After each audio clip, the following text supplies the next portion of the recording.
channel, Batas with Atty. Claire Castro. Ang pag-usapan natin ngayon ay ang revelation ni Abigail Rait sa di umanong relasyon niya sa iniidolong si Francis Magalona. So ano ba ang maaaring kahinatnan ng revelation na ito? Marami kasi na intriga dahil marahil maraming hindi naniniwala na nagkaroon itong si Francis M. ng relasyon maliban sa kanyang lehitimong pamilya. Pangalawang pamilya ni Francis Magalona, lumantad na. Binunyag ng isang dating flight attendant ang naging relasyon nila umano ni Francis Magalona bago pumanaw ang legendary rapper. Sa Pinoy Pawn Stars ni Boss Toyo, lumapit si Abigail para ibenta ang isang jersey at ilan pang signed messages sa kanya ni Francis M. Dito na nga niya inilantad na nagkarelasyon pala sila noon ni Francis M. Aniya, nakita siya ni Francis M. sa Eat Bulaga at kinuha ng yumaong rapper ang kanyang number. Nakita niyo naman sa letter na may I love you so much, so meaning to say my relationship. Ani Abigail. So ang tanong natin, ang relasyon bang ito, di umano ni Abigail Rait, ay hindi alam ng pamilya ni Francis M. ng tunay niyang asawa na si Pia Magalona? Dahil ibinunyag nitong si Gorgie Rula na noong pang may Star Talk ay nais na magpa-interview ni Abigail Rait tungkol sa relasyon niya kay Francis Magalona. Pero hindi lang daw ito ipinalabas sa hiling na rin ni Pia Magalona. At bilang respeto daw kay Francis Magalona, hindi na ito na ipalabas pa sa TV. Nagbunga ang pagmamahalan nila ni Francis M. at ipinakilala din niya ang kanilang anak na si Gail Francesca na mismong ang rapper daw ang nagpangalan. Habang sila pa raw ni Francis M. ay doon din daw nalaman na may cancer ang Pinoy King of Rap. Sobrang gumuho talaga yung mundo ko nung time na yon kasi okay kami. Ang dami naming plano tapos... Maraming mga plano? Kasama kaya rito ang pagpaplano na ipawalang bisa ang kasal ni Francis M.? At sila ang magpakasal? Sa mga larawang ipinakita kasi, ay lumalabas na alam ng ibang mga kasamahan sa Itbulaga ang relasyon ni Francis M. at nitong si Abigail Rait. Tapos bigla siyang nagkasakit sa ad ni Abigail. Ang pinakamahirap na part is yung situation ko. Hindi ako pwedeng lumabas. Ayoko namang dagdagan pa kasi may sakit na siya. Paliwanag ni Abigail, matagal silang nanahimik ng kanyang anak at gusto lang nila ipaalam sa publiko na nag-e-exist sila. Aniya, for 15 years na nahimik ako. I didn't say anything about me and my daughter. Siguro ito lang yung karapatan na pwede kong magawa para sa anak namin. I know people will judge me, but we exist. What we had is real. Me and my daughter is real. Mahal niya kami. Paliwanag pa ni Abigail.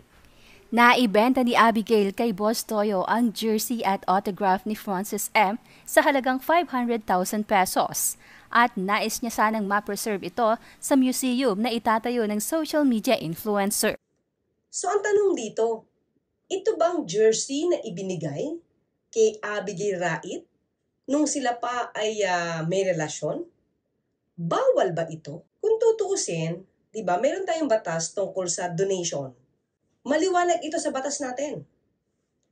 The husband and wife cannot donate to one another during marriage. Kahit nga mag-asawa, hindi maaaring mag-donate sa isa't isa habang existing yung marriage nila.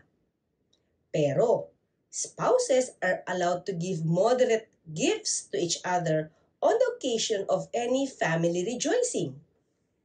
Donations made by common law relations of persons living together as husband and wife without a valid marriage is also considered a prohibited act.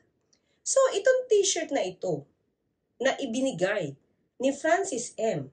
kay Abigail Rait, bawal ba ito?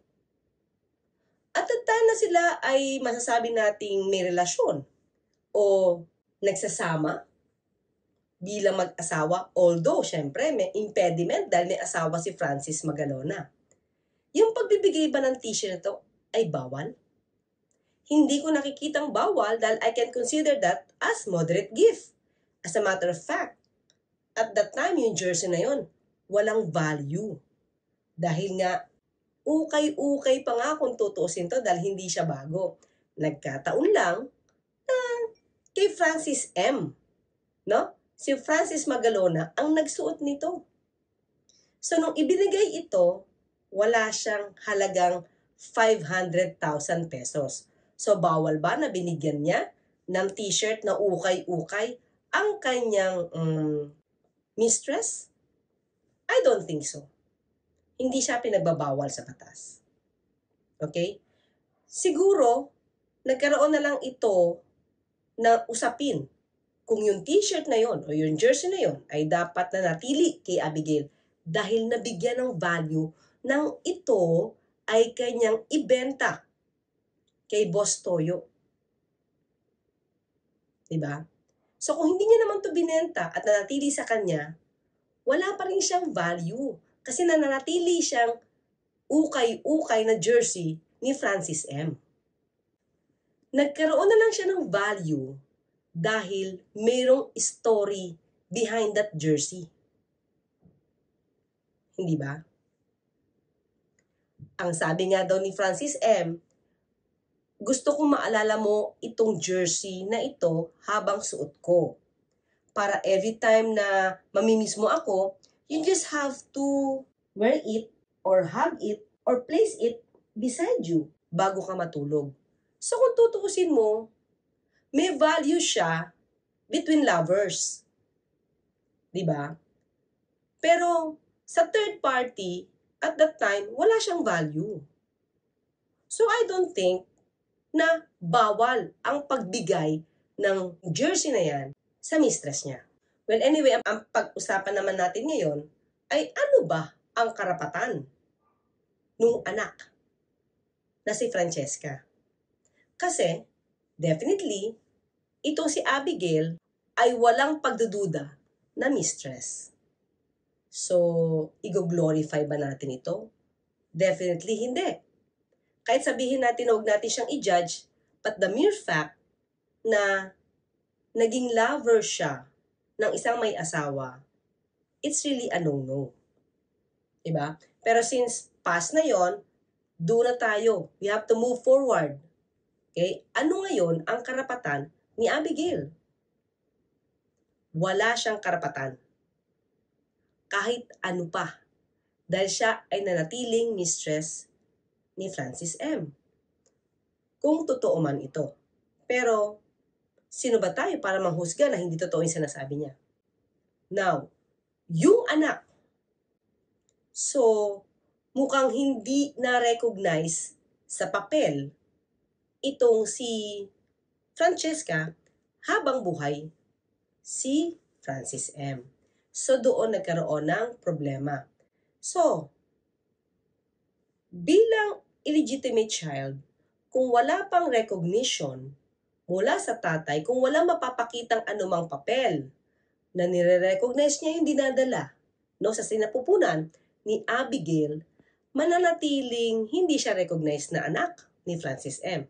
So, maaari na ba siya magsampa ng kaso for the settlement of estate with partition para makakuha siya ng portion bilang mana sa mga naiwang ari-arian ni Francis M. Siyempre, una hanapin niya yung mga ibang dokumento, anything na si Francis M. mismo ang nag-recognize. Let's say, may sulat kamay ba to na nire-recognize niya yung bata na dinadala ni Abigail. Kung wala, ibang paraan ang pwedeng gamitin para ma-recognize ang bata bilang anak ni Francis M. Ang isang option dito ay mag-undergo sa isang DNA paternity testing. Pero papayag kaya yung ibang kamag-anak or ibang yung pamilya ni Francis M. para pagbigyan ng isang DNA testing? So malaking question mark yan. Pero kung magsasampa itong si Francesca ng isang kaso patungkol sa paghahabol sa kanyang mana, ang maaari kasing gawin ni Francesca ay magsampa ng judicial settlement of estate ni Francis M. with partition. Pero maaaring i-deny ng lehitimong pamilya ni Francis M. ang pagkakakilanlan sa kanya bilang isang ilihitimong anak ni Francis M. So, with that case, maaaring hilingin ni Francesca na lahat sila ay mag-undergo sa isang DNA testing. May isa kasing kaso na dinesisyonan ng Supreme Court entitled Arnel L. Agustin versus C.A. and minor Martin Jose Proliamante, represented by his mother, Fe Angela Proliamante. Ito ay noong June 15, 2005 with GR number 162571. Dito, ang bata na minor ay humihingi ng support pero dininay na anak ng lalaki. Sabi niya hindi niya anak yon.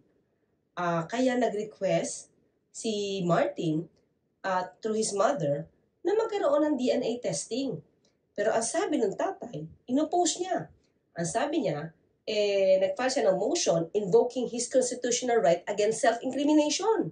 So, inaanyawan niya yung DNA testing. Ang gusto kasi ng lalaki dito ay ma-dismiss yung kaso. Pero dininay ng court, dininay ng trial court yung motion to dismiss at nagbigay ng order na yung mga parties dun sa kaso ay mag-undergo sa isang DNA paternity testing. Siyempre, gastos ito ng mga applicants. So, malamang kapag humingi ng DNA testing si Francesca, pasasagot sa kanila ang gastos dito. Inakyat ito sa Court of Appeals. At ang Court of Appeals ay sinang-ayunan din yung decision ng trial court na huwag i-dismiss ang kaso at dapat sila ay magkaroon ng DNA paternity testing. Hanggang sa umabot sa Supreme Court.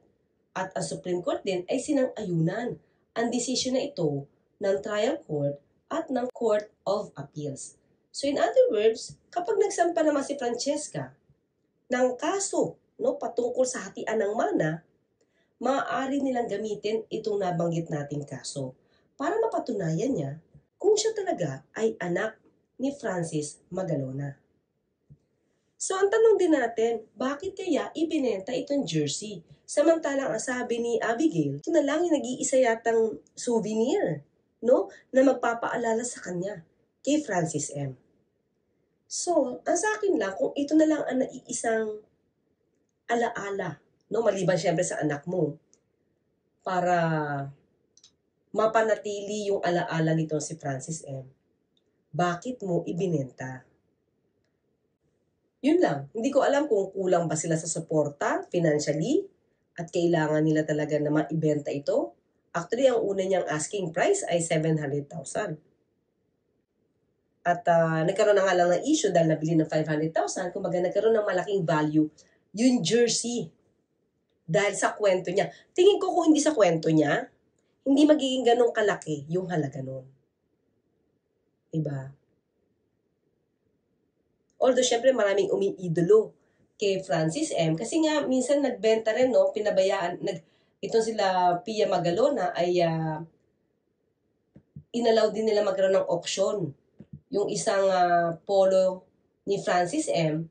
para tulong doon sa isang gitarista para sa mga hospital bills. At nagkaroon din ng value ito. Malaki din yung value. So, Francis M. is Francis M. But still, sabi nga natin, mas lumaki siguro yung value niya because of the story behind.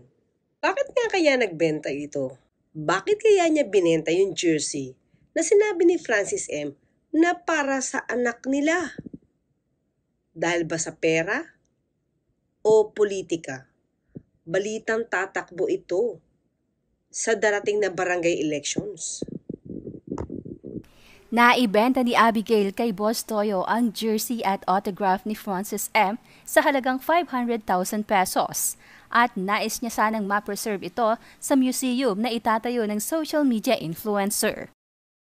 At dahil hindi naman sila kumikibo for 15 years, parang wala naman silang kinukuhang anumang parte sa ari-arian ni Francis M., tingin ko, hindi na dapat pa itong pigilan pa.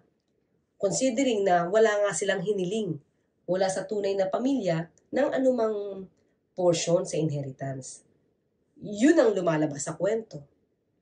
Pero sabi nga natin, si Abigail Wright, being a mistress, wala siyang karapatan ni katiting sa anumang ari-ariang naiwan ni Francis M. Pero of course, yung anak nila, once na napatunayan na anak nga ni Francis M, ay mayroong karapatan bilang ilihitimong anak sa naiwang ari-arian ni Francis M. Iba-iba naman ang naging reaksyon at komento ng mga netizens. Komento ng isa, tama lang ginawa nilang mag-ina, hindi habang buhay tatahimik lang sila at may karapatan din si baby girl makilala sa mundo at nakasagot sa matagal ng tanong ng tao sa paligid nila. Di na kailangan ng patunay at pangita ng clear copy. So hanggang doon lang muna po tayo. Hanggang sa susunod, magkita at magkarinigan tayo. Ako po si Atty. Claire Castro, nagpapala lang, huwag tulugan ang inyong karapatan.